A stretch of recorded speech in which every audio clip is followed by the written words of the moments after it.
Assalamualaikum warahmatullahi wabarakatuh. Sebelumnya, perkenalkan nama saya Marsya Kirana Syahrani dengan NIM 2501083002 dari kelas TK1A. Pada kesempatan kali ini, saya akan menjelaskan mengenai tabel anormal NF1 hingga NF5 dengan ERD bioskop. Nah, di sini yang pertama itu ada tabel anormal. Pada tahap anormal, seluruh data masih digabung dalam satu tabel besar. Di dalam tabel ini terdapat banyak pengulangan data seperti nama bioskop dan juga nama studio. Selain itu, masih terdapat kelompok data berulang atau repeat group. Misalnya, satu tiket dapat mencatat lebih dari satu kursi dalam satu kolom. Akibatnya tuh terjadi redundansi data, terus rentan kesalahan saat update nanti, dan dia menyebabkan anomali insert, update, dan delete. Makanya dari tabel anormal itu menjadi NF1. Tahap first normal form ini bertujuan untuk menghilangkan repeat group.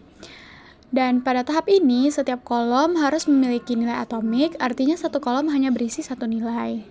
Dalam kasus bioskop ini, satu tiket hanya mempresentasikan satu kursi.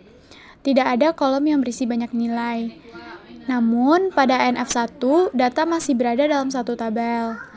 Redundansi masih diperbolehkan.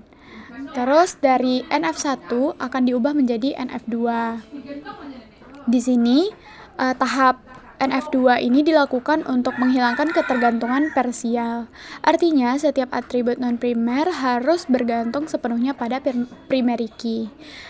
Pada tahap ini, data dipisah ke dalam beberapa tabel, yaitu bioskop, studio, film, kursi, jadwal tayang, dan juga tiket. Setiap tabel memiliki primary key sendiri. Untuk tabel bioskop itu ID bioskop adalah primary key, pada tabel studio ID studio adalah primary key, dan pada tabel film ID film adalah primary key. Pada tabel kursi primary key adalah ID kursi. Lalu pada jadwal tayang itu ID jadwal adalah primary key, dan pada tabel tiket ID tiket adalah primary key. Dan relasi antar tabel dihubungkan menggunakan foreign key pada bagian sini. Ini dan juga ini. Dan nanti hasilnya tuh redundansi data berkurang dan struktur database menjadi lebih terorganisir. Selanjutnya NF3.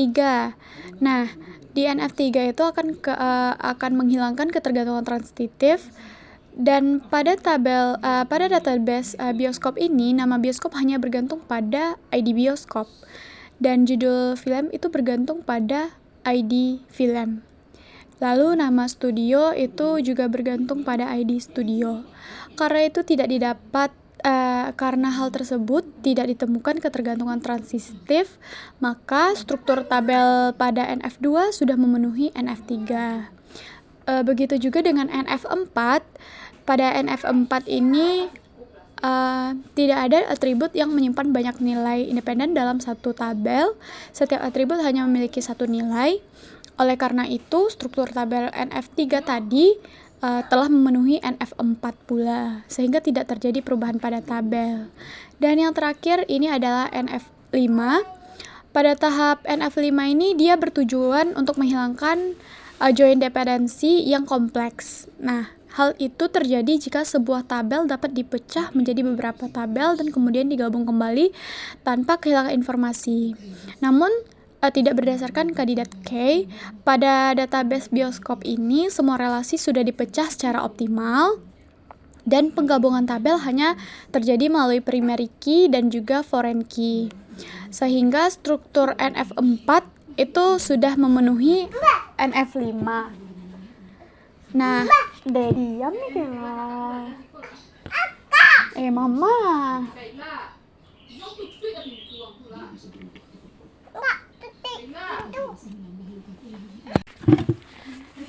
Jadi, kesimpulan akhirnya, normalisasi database bioskop mengalami perubahan struktur yang signifikan itu pada NF2, dan mulai dari NF3 hingga NF5, struktur tabel tidak berubah karena sudah memenuhi seluruh syarat normalisasi. Nah, proses normalisasi database bioskop ini dilakukan mulai dari anormal form, yang ini, dilakukan hingga NF1, lalu perubahan struktur utama terjadi pada tahap NF2 untuk menghilangkan ketergantungan parsial. Lalu pada NF3, 4, dan juga 5 tidak terjadi perubahan struktur karena tidak ditemukan ketergantungan transitif, dan juga dia sudah memenuhi syarat.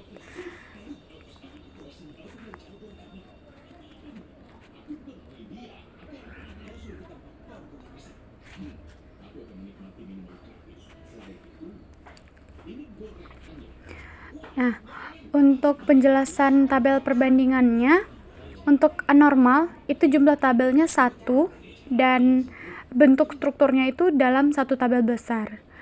Untuk perubahan utama itu data digabung semuanya. Ini digabung menjadi satu tabel. Dan di dalam anormal ini banyaknya data berulang dan juga ada repeat group. Lalu untuk NF1 juga ada satu tabel besar. Data ini dibuat atomik. Nah, di sini sudah tidak ada nilai ganda dalam satu kolom. Lalu untuk NF2 itu ada banyak tabel, itu ada 1, 2, 3, 4, 5, dan 6. Dia dipisah ketergantungan parsialnya dan sudah pakai primary key dan juga foreign key. Lalu untuk NF3 juga sama dengan NF2, memiliki 6 tabel, terus juga dia menghilangkan ketergantungan transitif dan struktur tidak berubah hingga NF5. Sekian penjelasan dari saya. Terima kasih. Assalamualaikum warahmatullahi wabarakatuh.